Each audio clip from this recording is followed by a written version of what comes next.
Welcome to the Black Sparrow Media Internet Broadcast Network.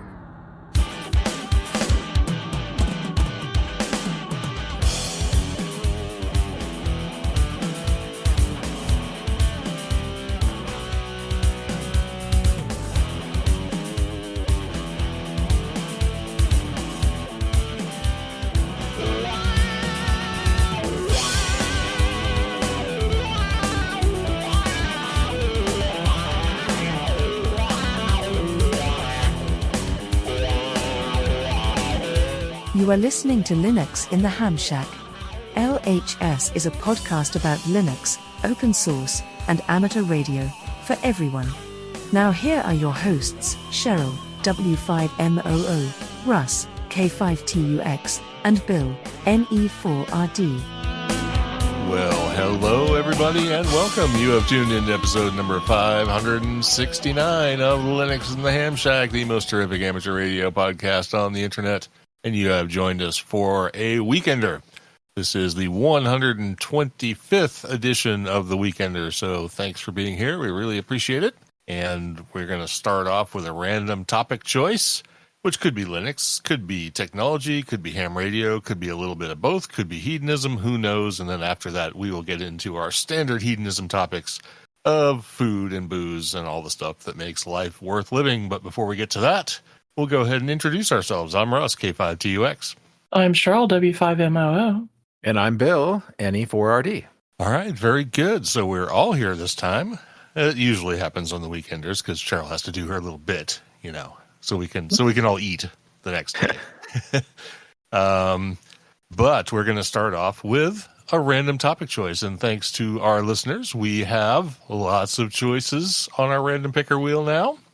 And thanks for the picker wheel for being a picker wheel. You know, it's a service they provide.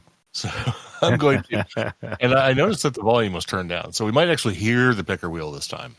So I'm gonna spin I'm gonna push a button and it's gonna spin, and then we're gonna see what we're talking about. And no, oh, there it goes. Yep, I can hear it. Yeah, it was a totally crapalicious.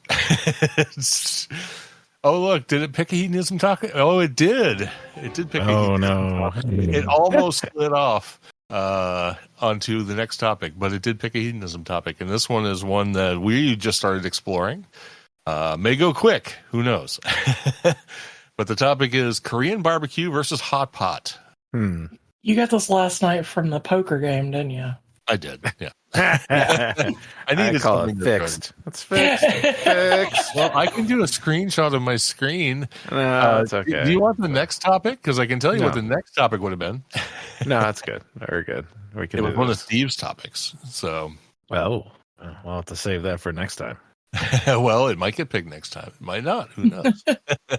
Might be Christmas next year. Who knows? Yeah, exactly. I'm kind of glad we didn't get that one because I think it needs a little more prep on my part, perhaps all of our parts. But of course, we can talk unknowingly. We're not supposed to know what the topic is. Well, that's exactly it. I mean, but I might do some research just so I can say something useful about it, like when it comes up the next time. Okay, yeah. But anyway, we're going to talk about Korean barbecue versus hot pot. So of the three of us, I know the two of us, Cheryl and myself, have had both. Have you had both, Bill? I believe so. I've only had Korean barbecue in Korea, so that might be a slight deviation. Different thing, right? Well, that would be interesting to hear the difference between actual Korean barbecue and American Korean U.S. Korean barbecue, right? Yeah. So I have my immediate pick so far, since we've done one more than once and one only once.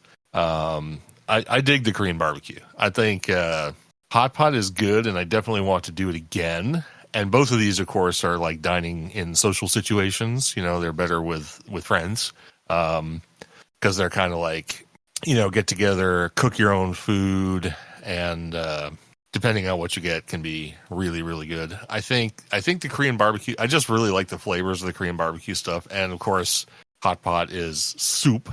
So it doesn't have to be soup because they give you a little griddle and you can just like cook meat and do this, you know, sort of the similar thing you do with Korean barbecue.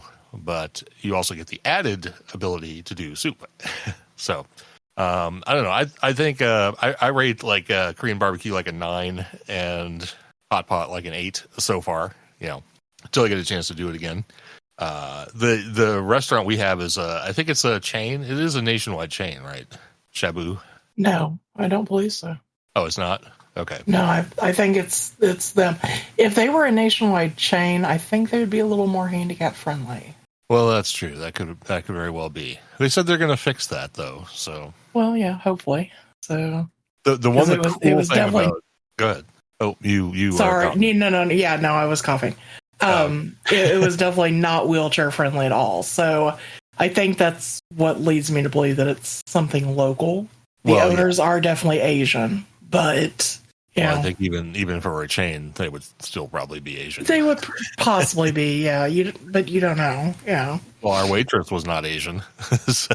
Well, no, but that's and it doesn't mean that if you're buying a franchise, you'd be Asian either. So.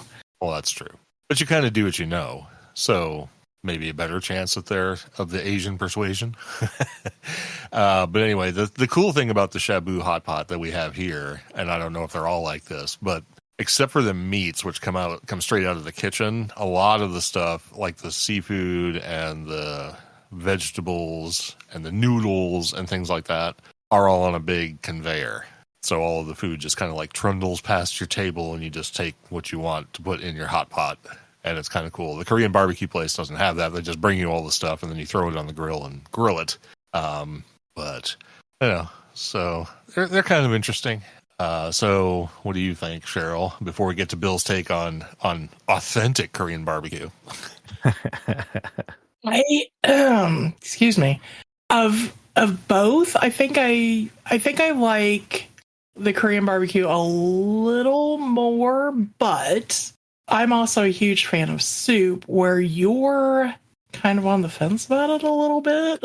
So I really enjoyed the Shabu hot pot thing, except it wasn't terribly friendly for me because I was constantly having to move for people to get around me because I couldn't sit at the table. I had to sit out in the aisle. And so anytime somebody wanted to go around, and why they decided to seat somebody behind us, I don't know. But anytime they wanted to get up and go get sauces or whatever, or go to the bathroom, I had to end up moving, and I couldn't just move a few feet. I had to go all the way to the end of the aisle and wait there for them to get done doing what they were doing, and then come back to the table, which was 4 or 5 tables down. So why don't we talk about the food? I appreciate the issues with no. But really again, neither here nor there regarding. I didn't. The point of that being, I really didn't get to enjoy my food as much as I would have liked to, because I wasn't at the table long enough to ever really get to do that. So, because I would get a bowl of soup or whatever, and then it'd be cold. So, it's fine. I'll eat soup, cold, hot, whatever. But I like the fact that, and of course, we kind of need to point out that we were there during their soft opening, so they didn't have as much variety, because they were still, I guess, kind of testing the waters or whatever. From what I've seen since then and what people have said since then, they have a considerable amount more variety than they had when we were there. But, I did like the fact, we did have the chance to get some shrimp, some different sizes of shrimp. And we got, chicken, beef, pork. I think that was, normal. And they had some assorted veggies like enoki mushrooms and things like that. But now I gather they have a lot more stuff. So I would like to go back and try it now and see what other things they've got. They also had tofu and but so I'd like to see what other stuff they offer. Several different kinds of mushrooms and lots of green leafy stuff and different kinds of shrimp and some breaded things, breaded like meatballs and stuff like that. So I definitely want to try it again, and it might sway my opinion depending on what they've added. But they're both really good, and of course the Korean barbecue they have like the bulgogi stuff, and you can get it nice and spicy if you want it, and all that. So I don't know. Still leaning towards the Korean barbecue at the moment. The only thing I don't like about the Korean barbecue is the fact that you have to put so much time into the cooking aspect of it. Because you really don't get a chance to maybe enjoy your meal as much as you would because you're too busy. You take the cooked meat off of your grill and it's sitting on your plate while you're putting more meat out onto the grill. And then, you've got to continually stop eating to turn that meat over or move it around so it doesn't burn. So I don't know. It seems like it's a little labor intensive for the Korean barbecue. I like the barbecue, but I wish there was more of an enjoyable factor to it, where you weren't worried about your meat burning or whatever. So, well, I think that's why it's better with a group, because that way you can sit and BS and whatnot and fight over the meat and all that kind of stuff while you're doing it to put some entertainment on top of the actual labor of having to cook your own food. Right. But it's really the same with both. So, so. All right, Bill. So what's your experience with hot pot and authentic Korean barbecue? So I've had hot pot, I think for sure in Tampa, at least once or twice, and I don't know. It's okay. I like soup, but I like soup when I want soup. Not I don't really like hot pot that much. I did like Korean barbecue. But yeah, I understand what you mean about the cooking the meat and being labor intensive. But yeah, if you're going with a large group of people and you're drinking heavily, as you should be at a Korean barbecue place, only cheap lager or cheap pilsner and a bunch of soju, and you'll forget all about the fact that you're cooking stuff.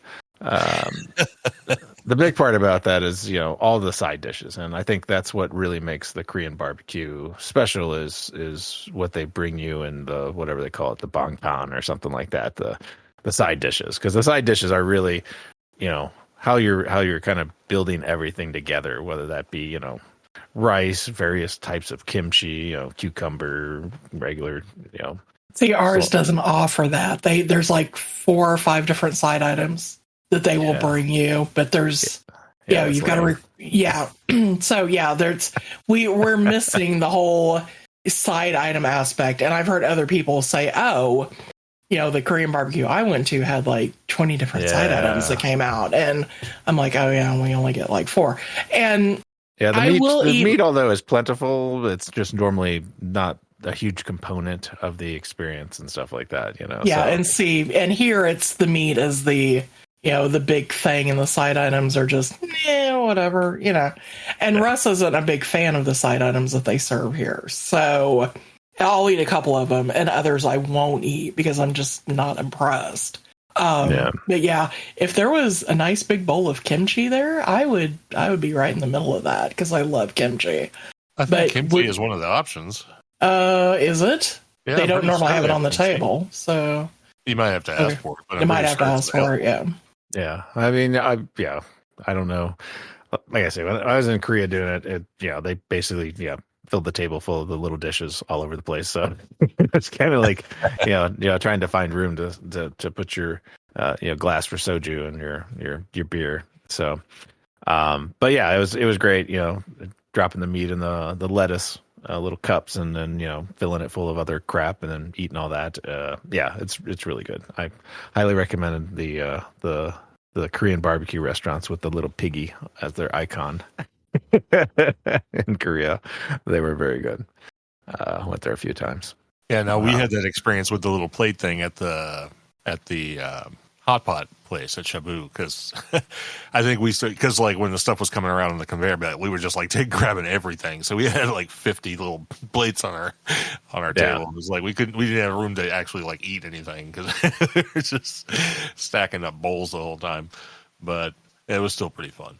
And that's also in Korea. It's also like all sort of family style too. So like you're all eating out of the same side dish bowls and stuff like that, and you're kind of building your thing, just grabbing what you want out of the bowl and stuff like that. So I just looked at the menu for the restaurant here.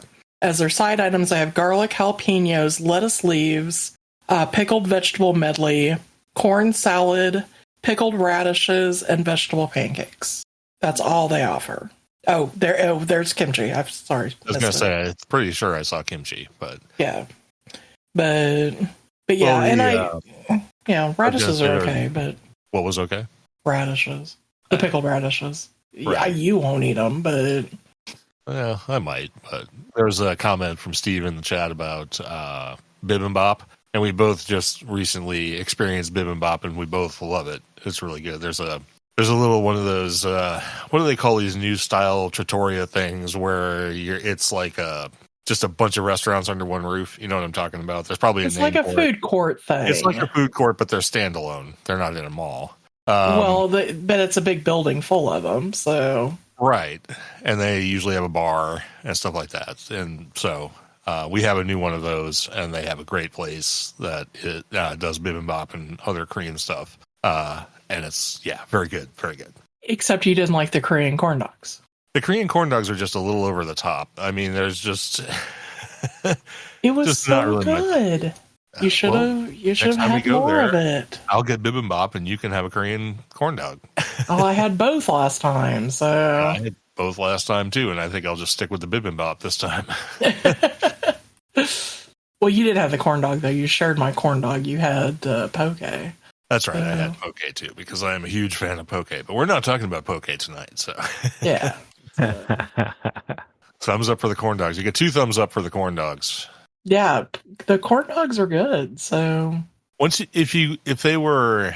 Okay, let me just say that if the corn dog had been like it was with the seasonings and the spices, but smaller, like more dog and not so much corn, I'd have been more about it. So I'm not sure if that's the normal size, but yeah, the thing was massive.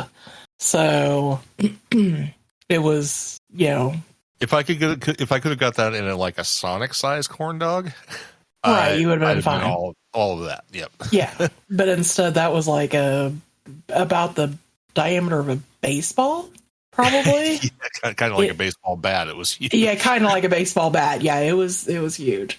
So, but whatever. So. The flavors were fine. It was kind of overwhelming, and I have issues with like trying to get through like a lot of food in my mouth that actually like my brain turns off, and so I need smaller bites basically. Yeah, neither one of us do very well with like 5-piece sushi rolls or anything because they're too big. Yeah. Anything where you have to cram a whole lot of food in your mouth at one time, just kind of, it just makes me want to, not eat it. So anyway, Coney corn dogs, that'd be interesting. A Coney corn dog. I mean, we have Sonics here, so we've eaten more than a few Conies. And a few corn dogs. And a few corn dogs, but not together. So is the Coney part in the batter? Or is it on top of the corn dog? Or do they just wrap a Coney dog with chili and everything inside a thing and deep fry it? That sounds like something you get at a fair. Sounds disgusting. Yeah, deep fried Twinkies and so. Deep fried. It's like if it's a thing, they'll deep fry it. Well, I'm surprised they haven't deep fried butter yet. So. Well, it seems like for the three of us, we have definitely chosen Korean barbecue over hot pot, but I don't think any of us has declined to accept an invitation to do hot pot again. I would certainly do it again. So. Right. Oh yeah. Let's not do that at Hamvention. Just saying. Yeah, negative. I'm getting really big into the whole DoorDash at the hotel thing for Hamvention. So. That's kind of good, but I also really like the Brews and Pizza place. Pizza place. All right. Well, that's fine. You can go have beer and pizza. We just need to get there earlier. Pies and pints. That's it. Pies and pints. Gotta give them their due. That's a good place. Plus, you can get a whole crap ton of anchovies with your salad. So they're like, oh, finally, someone's gonna buy these. Yeah. They're starting to turn green. Maybe we should find somebody to buy these. Yeah. All right. Well, I think that's enough about Korean barbecue and hot pot. I think we did our obligatory 15 to 20 minutes on the random topic. So that means, you know what? We're going to shift from food to food. So, yay. For some fun, yeah. Yeah. But Cheryl's going to talk about some food. And speaking of chili... Yeah. Didn't necessarily, figure this was the way we were going to go with this topic. But anyway, my recipe this week is for copycat chilies, queso dip, And Russ is a huge fan of the Chili's restaurant's queso dip. And since the Super Bowl is a week away, got a party, so I have a feeling this might find its way to our party food layout. So, and for this, you need some Velveeta or some sort of processed cheese, milk, a can of chili without beans in it. Although I guess if you want beans in it, you could have beans in it. Well, if you're copycatting, it can't have beans because Chili's does not have beans. No. But some people do put beans in their queso. So, yeah. Lime juice, chili powder, paprika, cumin, salt, cayenne pepper, onion, a chopped white onion, cilantro, and some tortilla chips and salsa for serving. So. Oh, by the way, this is their regular queso because they now have white queso. This is not that. Yeah, no, this is the old one. The one this is the old yellow queso. Yeah, so. And then for the directions for that, you'll find them in the show notes. And for my mixed drink corner, since we're kind of going the Mexican route, I decided to pick a spicy añejo margarita. I said, when you need a spicy cake to cheer on the Super Bowl team, what is better than a margarita to pair with your queso dip?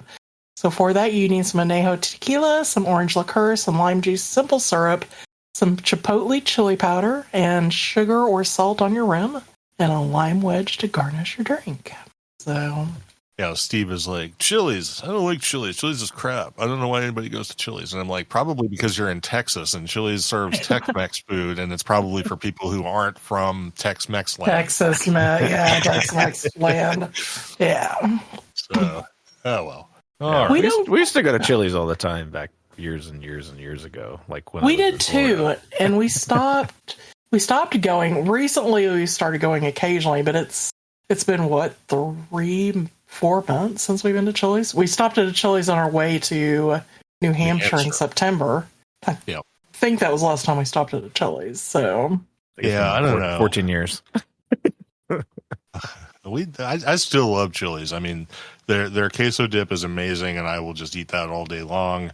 And it's I think it's the only restaurant I still go to, and the only thing I ever order there is an appetizer. So yeah, he gets the triple dipper thing. So nice. Yeah. So, and they've got their $10, $11, whatever it is, burger, appetizer, drink thing, and I'm like, yeah, that's good, whatever. So, of course, if they ever bring back mushroom jack fajitas, I'm going back to that. So. Oh, I don't have to cook them anymore? Well, they still don't make them, so you're still on the hook for those right now. I see. Okay. Yours are better than theirs anyway. Yeah, whatever. Because mine has more meat and cheese and mushrooms and more awesome. Yeah. I see. Gotcha. Whatever. All right. Well, I guess we'll move on to my drink corner. I was going to do Sagamore Spirit Rye, but I thought Bill might actually do Sagamore Spirit Rye, so I picked something else, and then I saw he's picked something else. I thought I already talked about Sagamore. Didn't I talk about that already? Did you talk about it last time? Maybe. I definitely had it at the end of the year show. Or no, I had Eagle Rare at the end of the year show. What did I have? I know I had Sagamore. I've had that for a couple months now, so... Yeah, you probably did talk about it the last time, and that's why I was thinking about it. But yeah, because I probably said I bought the bottle when you tried the bottle, and I hadn't had it yet, and you had. So I think that's how it went. So, but let's talk about the one I am going to talk about, which I've learned a lot more about today, and so it hasn't really colored my opinion of it any more than it would have. But I tried it for the first time today, and knowing what I know now about it, I definitely paid too much for it. That's not to say that I overpaid for it, because I paid actually less than what a lot of places want for it MSRP, but for what it is definitely not worth the money. So I guess we'll go ahead and get to it. It's the Rye 3, which is Romeo Yankee 3, and I can't tell if it's supposed to be Rye 3 or Rye Cubed. On the bottle, the 3 looks ever so slightly smaller. So I can't the RY3. Okay, yeah. Yeah, I've had these before. It's really good generally. I mean, it is good. It's not good for what it costs. We'll get to that. Yeah, okay. So this is the Rye 3 Cigar Series Cast Strength Rye Whiskey. Crafted, the description from them, by the way, It is crafted for whiskey lovers and cigar aficionados. Rye 3 Whiskey Cigar Series. It's a timeless blend, which came out like a year ago. A stunning fusion of rum cask, Madeira cask, and Naranja casks finished whiskeys.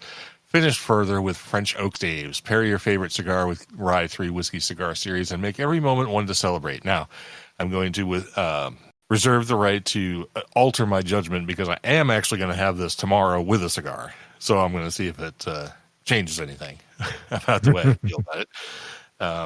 But for right now, we're going to have it reviewed just the way I drank it, which is neat in a Glencairn. So the details on this are the mash bill is undisclosed and varied because it's actually a blend of 3 different whiskeys. I think it's 2 American ryes and 1 Canadian rye. So there is no consistent mash bill because all 3 of them most likely have a different mash bill. So it's literally a mash. It's a mash of mash. Region, of course, is varied as well because a couple of the whiskeys come from America and at least one of them comes from Canada. Yeah, Canada. The 51st U.S. state, right? Well, okay. Soon to be, right? Right. Unless Greenland gets in first. Who knows? Anyway, so the proof on this particular bottle, apparently the releases do vary. This one's 124.2 proof, which 62.1%. It is, of course, cask strength, which that's a plus in its favor right there. I'll take that. The color on it is a medium amber. And the nose is really interesting. Bill and I have tried a few ryes over the time. I think we're slowly getting used to ryes. I dare say that both of us are still sort of on the fence about ryes, maybe. The right rye. Yeah. If it's a Peerless or a Roswell Union or something like that, yeah, there's definitely some good ryes. But I think in general, I lean more towards bourbon than rye, and I'm guessing you do as well. Generally, yeah. But I do have at least 4 ryes at the house right now, so I have way more than that. I know. Well, you have more of everything there, though. You're an anomaly. Not really. Not among people I know. Anyway, so the nose on this is actually really nice. The nose might be the best part of it. It has a nice sweetened orange zest note, which is very forward, and that's from the Naranja casks because that's an orange-influenced cask. Anise, of course, because it is a rye, and it's not a Maryland rye, so this one actually has a flavor like anise. Honey, rosemary, vanilla, light mixed herbs, toffee, and citrus zest. Very nice. Oh, I'm sorry. I moved down. I started reading the wrong stuff. Let me go back to the nose. The nose is sweetened orange zest, mellow rye spice, dried apricot, nutmeg, and honey. So it's a very sort of baking nose to it. Anything you think of with like the dried fruits and the spices and the winter spice and stuff like that, you definitely get all of that. It's very nice. The taste on it is not quite as nice, but it's a little more interesting. It has an orange cream flavor, anise, honey, rosemary, vanilla, lightly mixed herbs, toffee, and citrus. So a few extra things you pick up in there, but the blend of it is not quite as nice as just sniffing it because it's a real nice sniff. I would hope someday someone makes a candle out of this because it would be great as a candle. And then on the finish, I think the finish is where this falls down, and that's why I want to try this with a cigar. They say it's a cigar blend for pairing with cigars. I think the end on this by itself is not that good, but I think what it might do is bring out the character of the cigar you're smoking with it. And I think that's why it's done the way it's done, but just neat doesn't come off as well. So it's a nice warm finish. It definitely coats the palate. It's a bit on the short side. It has hints of vanilla, leather, lemon, rye spice, some additional citrus. I think it's that Naranja cask orange thing still holding on in there. But then it seems a little hot. The back of the throat, you get that sort of really high alcohol note. And I think what might happen is if you're smoking a cigar, it will amplify the cigar and you won't notice the alcohol as much. I'm going to put that to the test tomorrow and we'll find out. But overall, it's not too bad. It is way overpriced. I don't know. I mean, apparently people are paying this money for this. It was highly rated, highly touted. I mean, I picked up a bottle because it was talked up like crazy. The fact that it's blended can be a good thing, might not be a good thing. I think for me, I'm a little disappointed that it's sort of blended together, especially with a Canadian rye, because I think that cheapens it a little bit and makes it even less worth what the money is. So the marketing worked, right? The marketing you went out and bought it. Yep, sure did. They spent their money wisely on all those false marketeers. No, this is great. Marketing people are excellent at this company for sure. That doesn't mean it's a bad whiskey. It is not terrible. It is overpriced, absolutely. I will give it a different rating once I've had it, once I've paired it with a cigar. But just as it sits coming out of the bottle, I'm going to give it an 88. 88 is not bad. It's actually a fine whiskey. I've rated several things that I like, right in the sort of high 80 range. But those things cost way less than this does. This was a $110 bottle. I've seen it as high as 125. So that means I paid, I guess the going price. So I didn't get ripped off per se, at least price wise. But yeah, it's way too much money for what this is. So I can't recommend it, but at least I have a bottle. And if it goes well with a cigar, I may totally reverse everything I've just said. But in the meantime, that's my opinion of Rye 3 Cigar Series Cask Strength Rye Whiskey. Yeah. The one I did was the Rye 3 Cask Strength Rum Cask Finish, and that was quite nice. And I did review that on the show back on episode 506 in 2023. So, not with Russ's fancy words and scales and stuff like that. But I remember it being good. I think I paid somewhere in the 70s without going too far back. I thought it was a bit pricey, but it was a single. It was a select. Was it a select? Yeah, I think it was I think I picked it up at Liquor Barn when I was there. So in Louisville. So it just happened to be on the end of the shelf, and I was like, oh, I've never heard of this one. And rum cask. Okay, well, that can't be that bad. But apparently, if you mix it with other casks, you can make it bad, I guess, or badder. Make it less good. Yeah, less gooder. That's what it is. Well, my pick this evening is nothing fancy or unknown. It is the Knob Creek Single Barrel Select. This is at 120 proof, 60% ABV. My particular one was barreled in 2014 and was bottled in 2023, so good 9-year. It's pretty good. It's the Knob Creek 9, of course, is always a little sweet. I think this one actually is probably sweeter than the regulars that you can get. Just the regular Knob Creek 9. It could be just this particular barrel, but it's quite pleasant. All right, very good. I've heard a lot of good things about the Knob Creek 18, and I had that. Yeah, if I happen to see that on the shelf, I'm going to pick up a bottle. I imagine it's going to be on the pricey side. Yeah, I think. Let's see. Jeez, what is that going to cost? Knob Creek 18. Ouch. What's the going rate? $150? Okay. Oh, there's one for 62. Looks like there's pricing all over the place on that.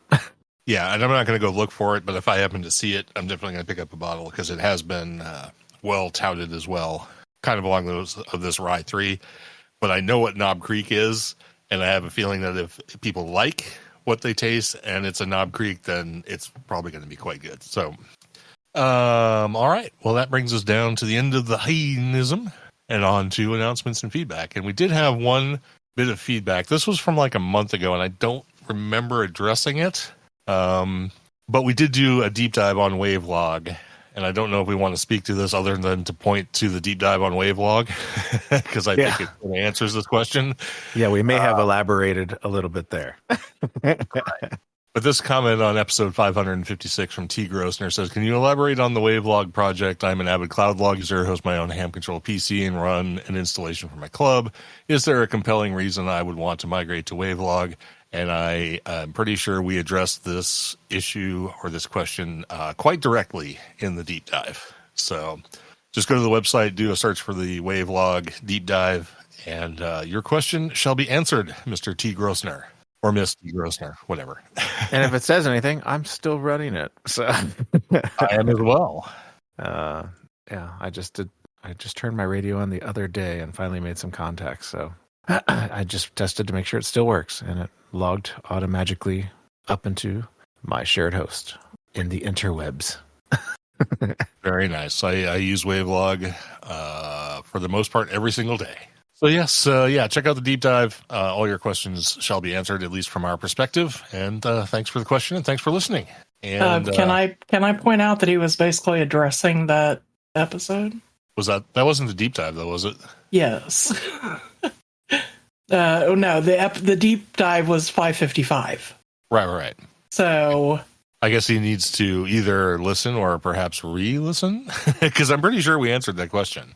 I'm pretty sure we spoke to why one should use Wavelog over CloudLog at this point. So yeah, I don't see anything in 556 about Wavelog. So, yeah. In the show notes, anyway. So no, I seriously think we talked about why you should use one over the other at this point, because of the fork and because of the different direction and the additional features and blah blah blah blah blah. It's all in 555. So. And that brings us down to the quick announcements, which are, if you could, please help us out by supporting us financially. If you would, it's as little as less than $2 a month. Helps us out a lot. Helps us get to places like Ham mentioned and so on. We do have merch. So if you want to buy yourself a shirt or a hoodie or a glass or, those sort of things, they are available. We'd appreciate it. Those help us out as well. You can join via PayPal, Patreon. The merch links and all that are on the website, lhspodcast.info. And we did get a bunch of new topics for our topic wheel, which we use on the Weekenders. So we appreciate everybody who submitted those from last year. But we're always looking for new ones so we can keep the wheel topped up and have interesting things to talk about on our Weekenders. And some of those topics are actually going to turn into deep dives. So that helps us out as well. Where do you want those topics sent to?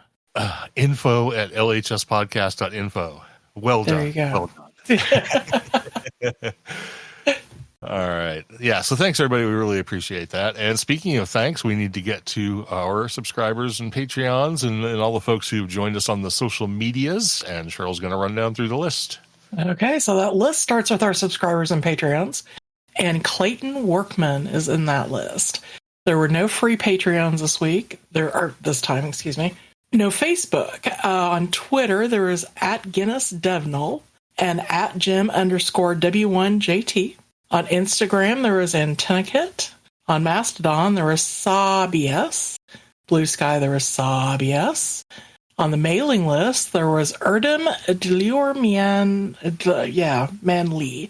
Excuse me, I completely butchered that. On Discord, there was Clayton KV4CW. SM6YEC on air and Maxon.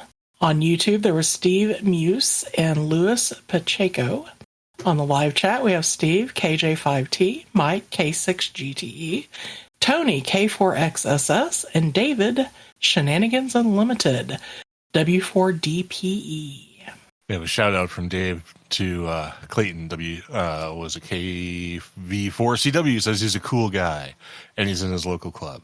And he also subscribed as a $10 a month subscriber. So thank you so much. Yes, definitely. Thank you. That goes a long, long way. So, and somebody actually boosted the server too. We don't really talk about that, but who did that? That was Clayton as well. That was Clayton as well. Oh man, this guy's got money to burn. We should. All right. Yeah. Well, thanks, Clayton, for all of that. We really appreciate it. Helps us out a lot. And everybody else who does the same, also thanks a lot. And to everyone who just listens to the show and sends us feedback and all that good stuff, we appreciate each and every one of you as well. We certainly wouldn't do this if it wasn't being enjoyed and taken in, and we were hopefully disseminating a little bit of education and information. So with that, I guess we'll have to wrap this one up. It's been a pretty good one. It's been an all hedonism episode, but yeah, sometimes that's just what you need at the beginning of the year, right before the Super Bowl. But anyway, hope everyone has a great week and tunes in next time for our deep dive episode. We hope to see you then. And in the meantime, have a great week. This has been episode number 569, the 125th edition of The Weekender. And we're going to get on out of here. I'm Russ, K5TUX. I'm Cheryl, W5MOO. And I'm Bill, NE4RD73.